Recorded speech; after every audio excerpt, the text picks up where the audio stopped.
हिंदू मुस्लिम भाई भाई, इसका तो डंका सभी बजाते हैं, लेकिन असल में क्या ऐसा है?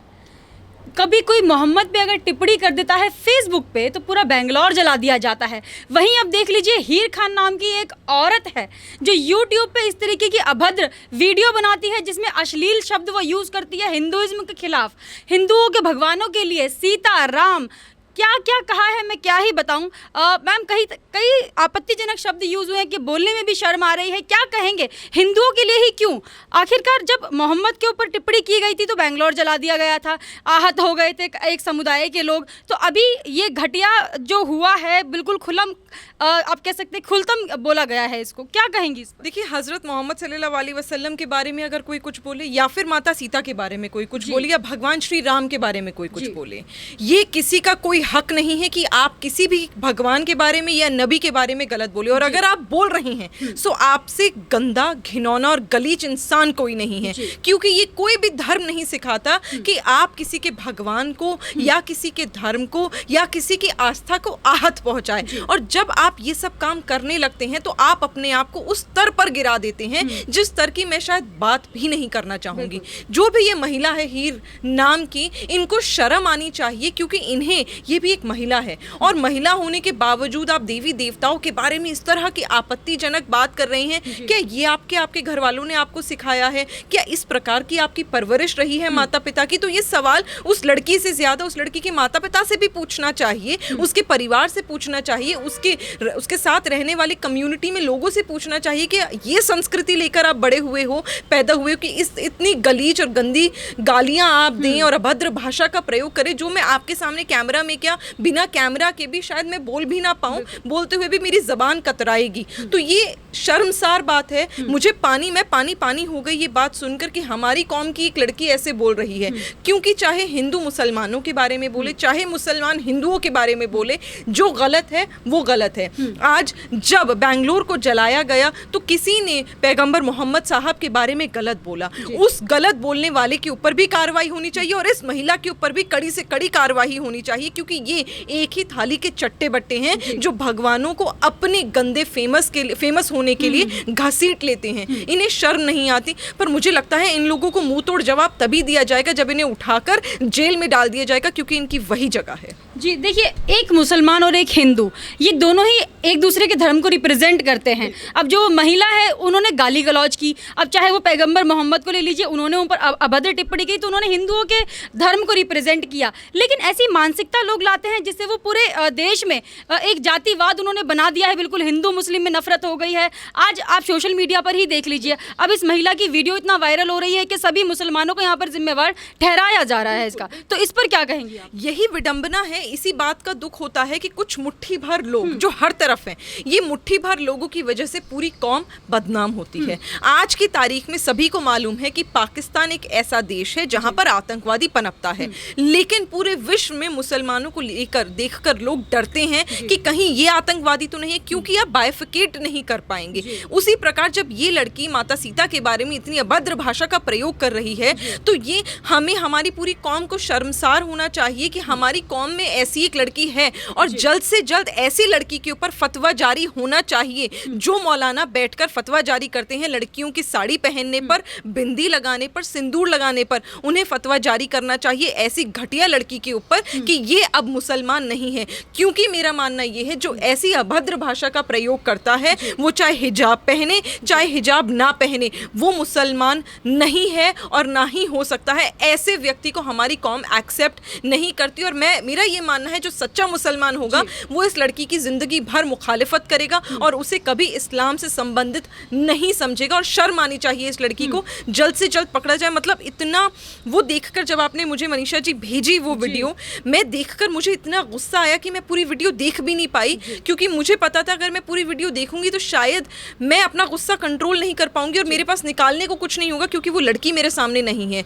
माफ़ी के साथ कहना चाहती हूँ, चैनल पे बोल रही हूँ, पर अगर वो मेरे सामने होती तो मैं शायद उसको थप्पड़ मार देती, क्योंकि ऐसी लड़की की हमारे हिंदुस्तान की संस्कृति में कोई जगह नहीं है। जी, उस लड़की का जो यूट्यूब चैनल है वो ब्लैक डे 5 अगस्त के नाम से है, जिस दिन राम मंदिर भूमि पूजन था, तो उसको ये लोग ब्लैक डे के नाम से बोल रहे हैं। तो ऐसी मानसिकता क्यों रख रहे हैं? देखिए, ये वही लोग हैं जो मुसलमानों पर धब्बा हैं, मुसलमानों को बदनाम करने पे ये सबसे ज्यादा लोग आगे हैं। ये वो लोग हैं जो अपने घरों के बिलों में घुसे रहते हैं, बैठे रहते हैं, कामकाज कुछ नहीं करना, देश के लिए कुछ नहीं करना, देशभक्ति के लिए कुछ नहीं करना, अपने परिवार के लिए कुछ नहीं करना, सिर्फ बैठकर टिप्पणी देनी है क्योंकि आपको 2 फॉलोअर्स बढ़ाने हैं।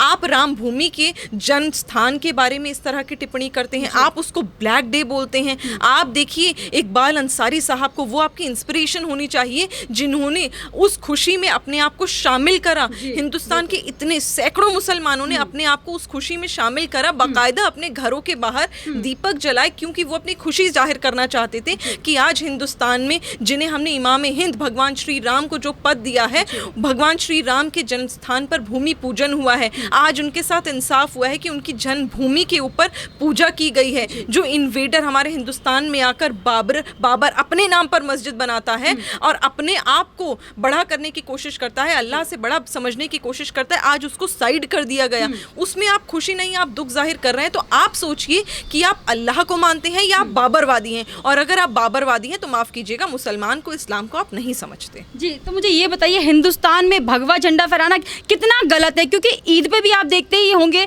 मुस्लिम हरे झंडे लगाते हैं, लेकिन आज तक किसी हिंदू ने आपत्ति नहीं जताई है इस पर। अभी नॉर्थ ईस्ट दिल्ली में जो दंगे हुए थे, वहाँ पर एक महिला थी महज जिसने इस पर आपत्ति जताई थी कि भगवा झंडे लगा दिए हैं, कल को मस्जिद में भी लगा देंगे। बाकी अगर बात करी जाए वहाँ के मोहल्ले में जितने भी मुस्लिम लोग थे, उनमें से एक को भी आपत्ति नहीं थी, सिर्फ महज उस एक मुस्लिम महिला को ही आपत्ति थी। तो क्या मैसेज देना चाहेंगे उन मुस्लिम औरतों या उन मुस्लिम भाइयों को जो अभी भी ऐसी मानसिकता रख रहे हैं हिंदुओं के लिए? देखिए, मैंने वही तो कहा कि ये सारे लोग ऐसे नहीं हैं, पर कुछ लोग हैं। जैसे आपने कहा कि एक महिला को आपत्ति हुई, भाई हिंदुस्तान का झंडा उठाकर देखिए, सबसे ऊपर भगवा रंग है, फिर सफेद रंग है, नीले रंग का चक्र और फिर हरा रंग है। तो ये मेरे हिंदुस्तान की एकता है, ये मेरे हिंदुस्तान की संस्कृति है। ना किसी को भगवा से आपत्ति होनी चाहिए, ना ही किसी को हरे रंग से आपत्ति होनी चाहिए, क्योंकि इससे मिलकर तो मेरा झंडा बनता है। अगर आप किसी भी एक रंग को गलत ठहरा रहे हैं या सवाल उठा रहे हैं, तो आप अपने देश के ध्वज पर सवाल उठा रहे हैं, आप अपने ध्वज को नीचा दिखाना चाहते हैं। और अगर आप ये कर रहे हैं ना, जब आप अपनी मिट्टी, अपनी ज़मीन, अपने हिंदुस्तान के नहीं हैं, तो मुझे नहीं लगता जिस देश पे आप जन्मे हैं, आप जब उसके नहीं हो पाए तो किसी और के हो पाएंगे। और ये लोग जो सवाल उठा रहे हैं, पहले उनसे पूछा जाए कि क्या आपको भगवा रंग का मायने मालूम है, क्या आप उसके मायने समझते हैं, क्या आप मतलब समझते हैं? मुझे बताइए, भगवा रंग लहराना गलत है या फिर किसी के घरों में आग लगाना गलत है? आप जब आग लगाई जाती है तो सवाल नहीं उठाते, जब पत्थर फेंके जाते हैं कोरोना के जितने भी वॉरियर्स हैं उनके ऊपर, तब आप सवाल नहीं उठाते, जब महिलाओं के, नर्सेस के सामने आपत्तिजनक अश्लील हरकतें करी जाती हैं तब आप सवाल नहीं उठाते, जब जानबूझकर जमातियों के माध्यम से कोरोना फैलाया जाता है तब आप सवाल नहीं उठाते। तो ये सिलेक्टिव क्यों? ये दोहरी राजनीति करने के लिए आप आए हैं? ये कौन सा चश्मा है जिससे आपको सिर्फ एक तरफ के लोग समझ आते हैं और एक तरफ के दिखते ही नहीं? तो अगर आपको ये बदलना है तो अपने आप को बदलना पड़ेगा, और अगर आप नहीं बदल रहे तो आप राजनीति में उतरना चाहते हैं जो कांग्रेस पार्टी करती आई है, आप उन्हीं के नक्शे कदम पर चल रहे हैं और जनता इसको एक्सेप्ट नहीं करेगी। जी, यहाँ पर हम केजरीवाल की भी बात करेंगे। देखिए, एक ही समुदायों को लेकर वो चल रहे हैं। अभी दिल्ली दंगे हो गए या फिर कुछ भी कह लीजिए, उसमें आगजनी भी हुई है, पत्थरबाजी भी हुई है, ताहिर हुसैन इसमें मेन मास्टरमाइंड कहलाए हैं। तो अभी अदालत से भी ये पुष्टि हो गई है कि मास्टरमाइंड इस दंगों के ताहिर हुसैन ही थे, लेकिन अभी तक केजरीवाल इस पर पुष्टि नहीं कर रहे हैं, मंजूरी नहीं दे रहे हैं। तो क्यों नहीं दे रहे हैं वो मंजूरी? देखिए, केजरीवाल और आम आदमी पार्टी को तो अपनी ही बात नहीं पता कि वो क्या कहना चाहते हैं। अभी आप ही ने देखा होगा, आपने शायद कवर भी करा था कि भारतीय जनता पार्टी, दिल्ली भारतीय जनता पार्टी में हमने शाहीन बाग के लोगों को, मैंने खुद शाहीन बाग के लोगों को पार्टी ज्वाइन करवाई है और उन्होंने खुद विलिंगली ज्वाइन करी, और उन्होंने बयान दिया है बाकायदा कि आम आदमी पार्टी और कांग्रेस पार्टी के गुर्गे जो थे उन्होंने निरंतर उन्हें रोका 370 के विषय में सरकार से बात करने के लिए। और यही नहीं, शाहीन बाग के सामने जाकर उन्होंने, लोगों ने ऐसे नारे लगाए जो शाहीन बाग बदनाम भी हुआ। और अगले ही दिन सौरभ भारद्वाज, जिस दिन मैंने ज्वाइनिंग कराई, अगले ही दिन सौरभ भारद्वाज ने पीसी कर दी ये कहकर कि शाहीन बाग का जो प्रदर्शन था वो तो भारतीय जनता पार्टी ने करा था। अरे मेरे भाई, आप मुझे ये बताइए कि शाहीन बाग का प्रदर्शन अगर भारतीय जनता पार्टी ने कर रहा था तो अमानतुल्लाह खान मंच पर क्या कर रहे थे? ताहिर हुसैन की छत पर इतना बारूद क्यों मिला था? आप इन सवालों के जवाब दीजिए। आपको खुद को पता होना चाहिए आप आज क्या बोल रहे हैं। आपको ये लग रहा है आज आप बोलेंगे और कल जनता भूल जाएगी, ऐसा नहीं है। जनता बहुत समझदार है, जनता को पता है कि आप कब झूठ बोल रहे हैं, कब आप बौखलाहट में सवाल जवाब कर रहे हैं और कब तक आप ये गंदी राजनीति करेंगे? आपने विधानसभा में करी, आप चुनाव जीत गए, आपने पॉलराइजेशन करी, आप चुनाव जीत गए, बस अब तो जनता के लिए काम करिए। कब तक सिर्फ दोहरी राजनीति करते रहेंगे, एक तरफ के लोगों को खुश करते रहेंगे? आप जनता के सेवक बनकर आए हैं, आप सबके लिए काम करिए, जाति धर्म देखकर काम मत करिए, नहीं तो जनता जिस दिन समझ गई और समझ रही है उस दिन आपकी राजनीति एकदम खत्म हो जाएगी, जिस प्रकार कांग्रेस की हो गई है। कोई भरोसा नहीं है कि 2025 में अरविंद केजरीवाल का अस्तित्व इस प्रकार मिट जाए जिस प्रकार आज राहुल गांधी का मिट चुका है। जी धन्यवाद मैम। ये थी हमारे साथ बीजेपी प्रवक्ता निगत अब्बास जी। इनका यही कहना है कि जिस महिला ने सीता माता हो या राम भगवान हो उन पर अभद्र टिप्पणी की है, उनको गालियां दी है, वो असली मुसलमान तो नहीं हो सकती हैं।